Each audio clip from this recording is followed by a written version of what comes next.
What's going on, golf addicts? Welcome to Tour Junkies After Dark, presented by DraftKings Sportsbook. We are the Tour Junkies coming off a 28-1 winner with Cam Smith winning the Open Championship. That is our third outright winner in 4 weeks. How you like that?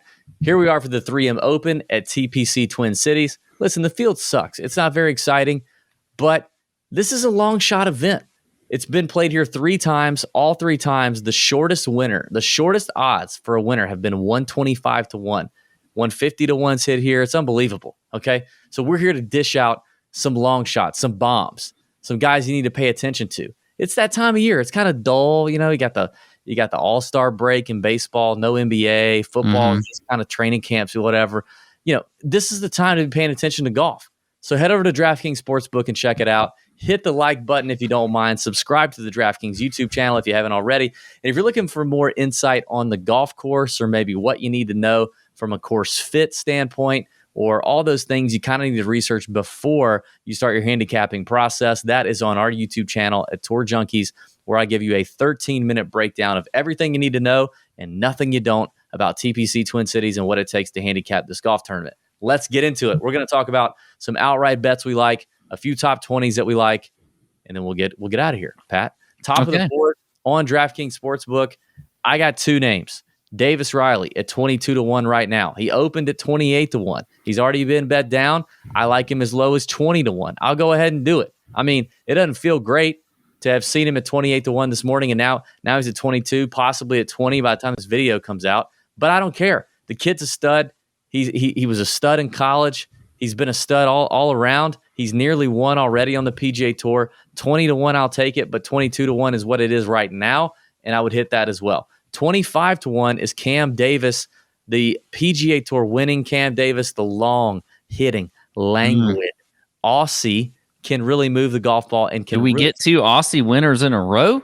Could we get 2 Aussies in a row? And he just played pretty well here at the Barracuda, where he finished 6th.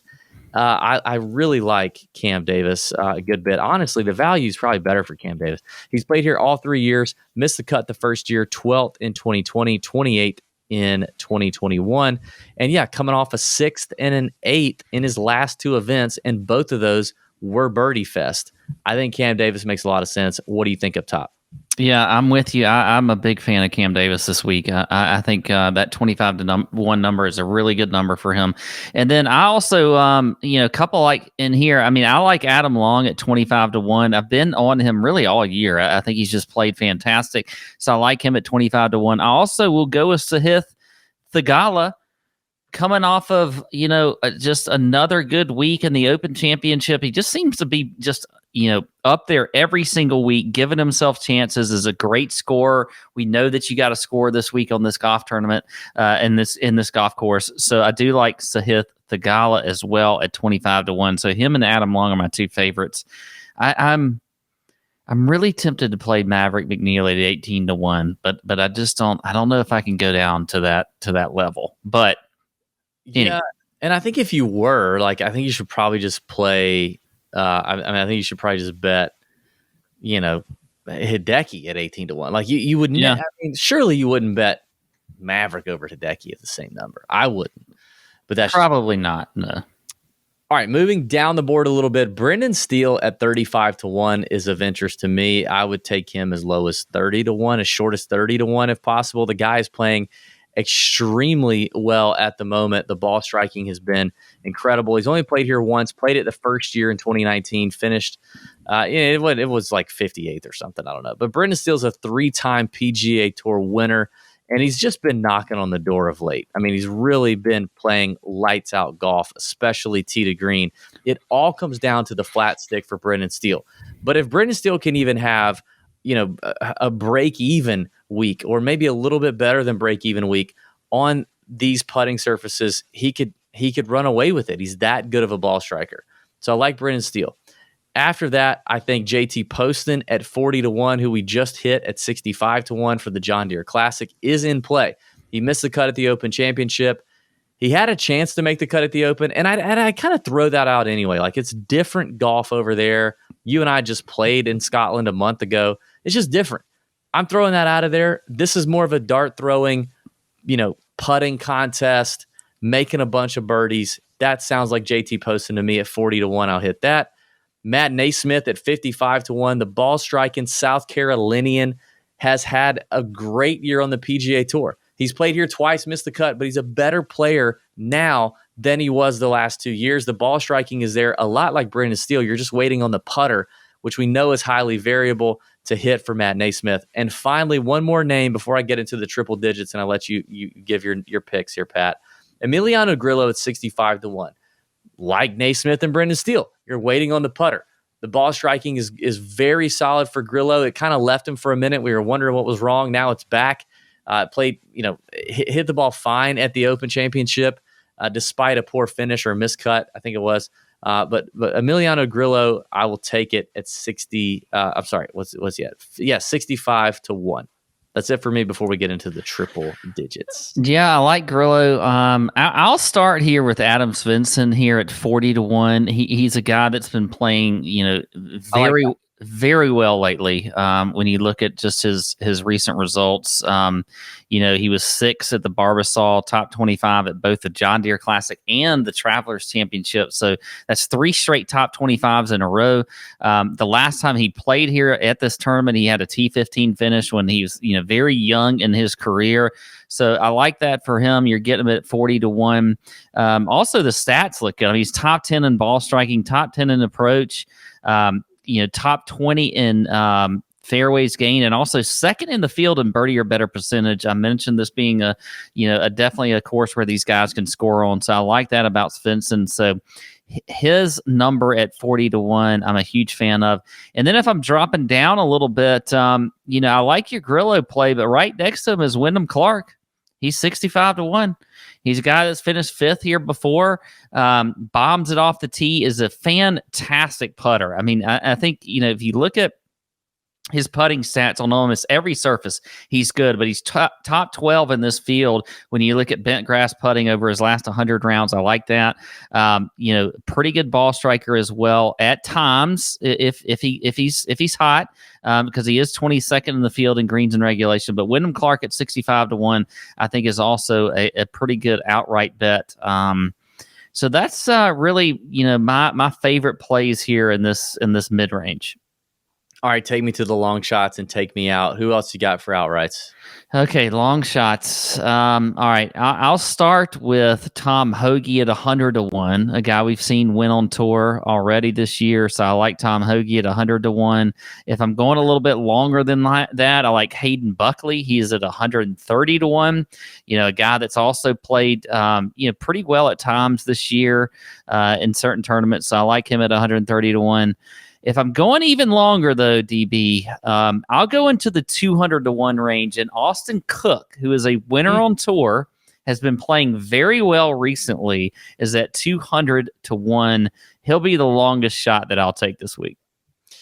Guys, we're coming off of 3 outright winners in the last 4 weeks on the PGA Tour. You should pay attention. Long shots for me, beyond what you mentioned, I like the Hoagie call. I like the Buckley call. I will add to that at both at 130-1. Callum Tarrant, the long-hitting Englishman, needing some FedEx Cup points, needs a strong finish. 130-1, I'll take that. And then Danny Lee, the PGA Tour journeyman, at 130-1. Danny Lee has won on the PGA Tour. It's been a while. I think we had just started our podcast last time he won. He's played this event twice, missed the cut, and then finished T26 in 2020.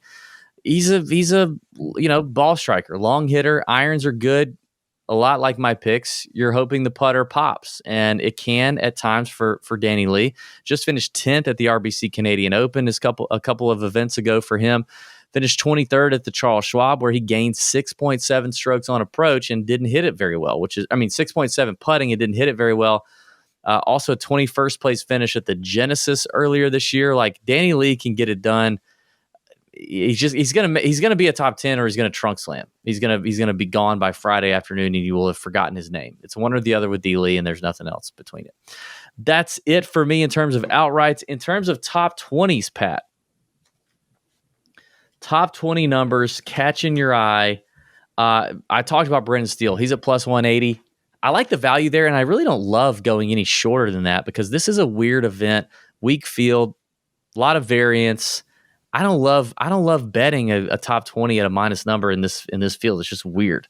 Brendan Steele plus 180. I like it. Austin Smotherman at 3-1. He needs some FedEx Cup points. Austin's been playing really solid. He's making a ton of birdies, but he's just making some big numbers. If he can eliminate those, I like it. He's making cuts. That gives us a chance on the weekend for him to go low. 3-1, I like that for Smotherman. Justin Lauer and Danny Lee, both at 4-1, I like. Justin Lauer's had two back-to-back good finishes at the Barbasol and the Barracuda. Like that. And then a bomb 16-1 Max McGreevy, who had a really good Barbasol, not a good Barracuda, but top 20. I think he finished 13th at the Barbasol. Max can go low, and he needs some points. So he's going to be firing away at pins. I like it. 16-1 is about as long as you get for a top 20. That's it for me. All right. Well, I'll start with, my guy, Adam Svensson here at plus 190. He's got 3 straight top 25 finishes with a 6th place finish in his last event. So I think that helps, give us a pretty decent odds that he can somehow finish in the top 20 in this event at plus 190. So I like that number for him. If I'm going down a little bit, I like Matthias, however the hell you say it, Schwab at plus 300. He's another guy that's been playing pretty well recently. I like the plus 300 number. I like Michael Gligic at plus 350, the Canadian. He's another guy that's been in pretty good recent, kind of sneaky good form.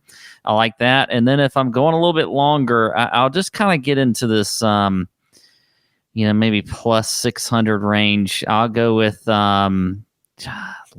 I like, DB, on the previous show? I can't even remember. Plus 600? I don't know. I really want to give a guy longer than that, but I don't really have anybody. That's it. That's what I'll go with. That's all I got. Yeah, I mean, was it Austin Cook at plus 550? Yeah, Austin Cook plus 550. Yeah, that was it. I like it. Good stuff. That's it for us. That's Tour Junkies After Dark for the 3M Open. It's quick, it's dirty, but we've been getting winners, baby. All right, so click the like button, subscribe to the DraftKings YouTube channel, and let's have a great week. May your screens be green. See ya.